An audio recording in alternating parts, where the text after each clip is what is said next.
Alamang. Yummy. Magluluto tayo ngayon ng bagoong.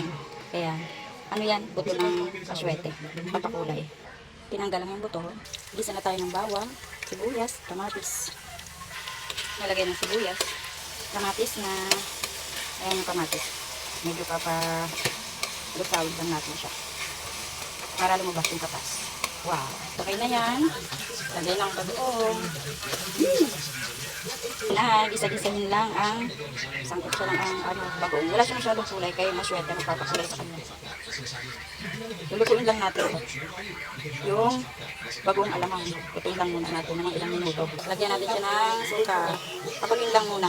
Pakuluin lang siya hanggang sa mawala niya hanggang maluto niya yung suka. At pwede na natin siyang haluin pagkatapos ng mga ilang minuto. Ayan. Lutuin muna natin siya ng ilang pang minuto. Lagyan natin siya ng asukal. At pagkatapos haluin lang para ma-mix.